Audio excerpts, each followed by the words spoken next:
Oh, those blokes in the office are a laugh. They told me I was going abroad, and then they said you're going to out of Mongolia, Gobi Desert, that sort of thing. I'm not, am I?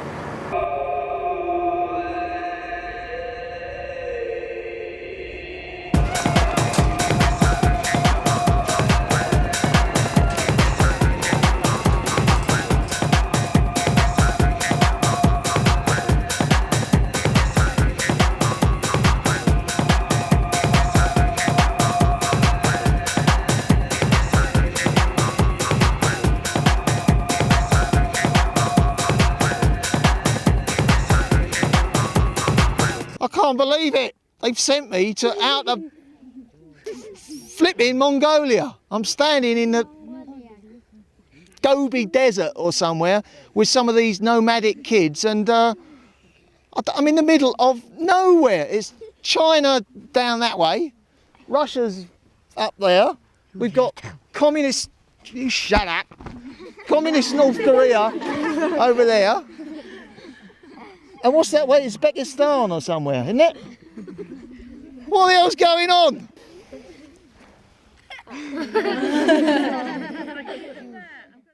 Mongolia, known as the land of the blue sky. It's one of the most inaccessible and mysterious places on this planet. But we're here, along with about 2 million native Mongolian people, half of them nomadic herdsmen. And most of these kids tell me they're following me around because they think I'm Bobby Charlton and they've got all my records. Well, whether I like it or not, I'm stuck here in Mongolia, in the wilds of Asia. A country that's 3 times the size of France, a huge expanse with wicked terrain. And that's why we're here, because we're doing a 2,500 kilometre journey across Mongolia as part of the Camel Trophy expedition. The Camel Trophy is probably the toughest, most arduous adventure expedition known to man. It involves 20 countries, 20 teams from 20 different countries from around the world.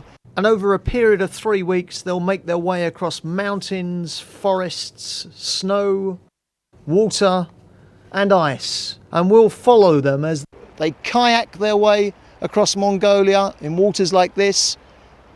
They mountain bike, literally up hills like this for part of the route. There'll also be orienteering across demanding terrain. But there's one other thing the contestants do. Well, that other thing, of course, is the driving. And for me, that's what the Camel Trophy is all about. You can keep your kayaking and your mountain biking and your canoeing. The actual 2,500 kilometres are done, every single mile of them, in these Land Rover Discoveries. And they do, as you'd expect, an admirable job in tackling the awful terrain, wonderful but awful terrain. The competitors have to draw upon their driving prowess, accuracy and navigation skills to get them through the driving heats. They're also responsible for map reading between the 8 competition sites. The teams prepare their Land Rover Discoveries in Ulaanbaatar, Mongolia's capital. Now, enough food and essential equipment has to be packed without overloading the vehicles. Do you want to know what we're eating? Lots of different types of cheese. We've got different kinds of ham. We need chocolate pudding. We have a lot of stuff we're taking on the trip, food and equipment, and we have to find a place for it all. The cars look big on the outside, and in fact they are, but there's a lot of stuff to go in. In fact, the teams are having to carry so many supplies that you can't see out of the rear of the vehicles. So Land Rover have blacked out the back windows. Oh, and by the way, that's Trevor and Karen, Team UK. If things aren't strapped down, then it's going to fly everywhere and it's going to hurt you. So everything's going to be strapped down, everything's in the right place, and we're going to keep it like that the whole way. The main thing is we both know where everything is. Yeah. So, if I'm driving and we have a problem, Karen can go straight to it and vice versa. The journey starts in Subatar Square with its wet but colourful opening ceremony.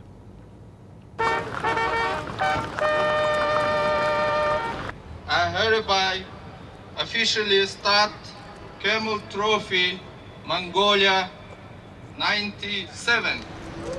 Even the Mongolian Prime Minister turns up to give his official blessing, for what it's worth.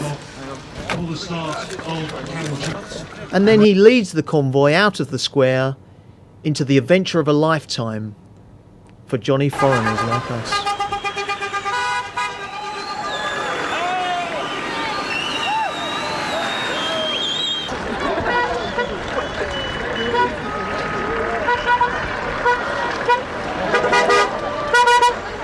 It's raining, of course, but according to ancient Mongolian tradition, a journey starting in the rain guarantees good luck.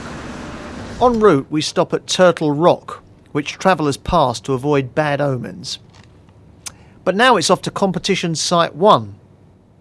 The Discovery is the team vehicle. In fact, every Camel trophy so far has featured Land Rovers. Pretty standard spec car. We've got a 2.5 litre diesel engine, tried and tested car, very, very similar to the sort of Land Rover TDI you could go down to your local dealership and buy.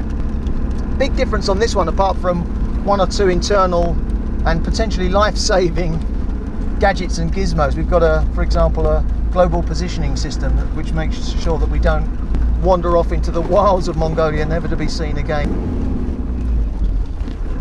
This is what I like. I like being surrounded by this special roll cage that, God forbid, if we do put this thing on its side or on its roof, this will protect us. And I hope I'm not tempting fate here, but it might well be.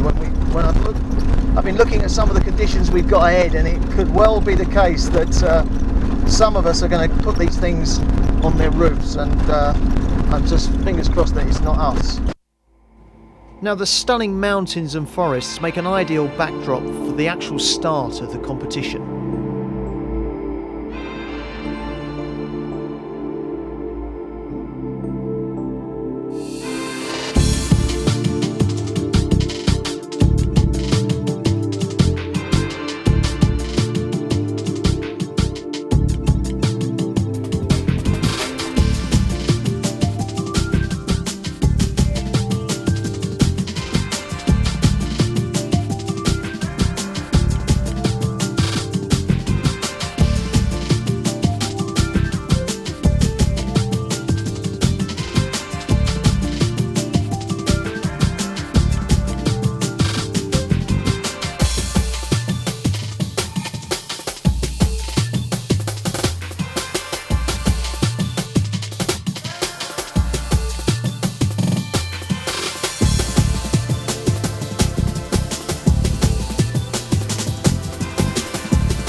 Hello, what's this? Team UK are going for it.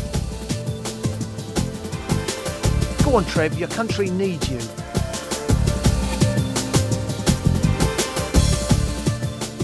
You gotta be good at everything. If you're not good at, if you've got one bad sport, then you won't win it. So we're aiming to be consistent and get some reasonable results. So just have to see how it goes. And while the teams are throwing themselves in at the deep end, let's chat to event director Nick Horn. And we're here in Mongolia for about 3.5 weeks, and you might wonder why the hell we choose Mongolia. Well, it's a sort of country which nobody knows anything about. If you ask people, they say, well, yeah, I might have heard of Genghis Khan, or I might have heard of the Gobi Desert, and that's really about it. So from our point of view, it couldn't have been more suitable. It's nobody knows about it. It's in the middle of nowhere. It's remote, isolated, but with a wonderful culture. And from our point of view, meeting all the local people and travelling around Mongolia. I mean, would you call it an expedition, a sporting event? What? Yeah, it's an international expedition, but from an adventure point of view, it also contains a competition. Sounds a bit like it's a knockout. Lots of international competitors, all playing games, having fun. I would actually say it's more like climbing Everest with a car. Yeah, absolutely. That's a good way of describing it, I think. So it's a knockout. It's a very serious event, but it's a lot of fun, and that's one of the most important elements of it. So join us after the break to see our 4x4 convoy progress across the barren plains of Mongolia.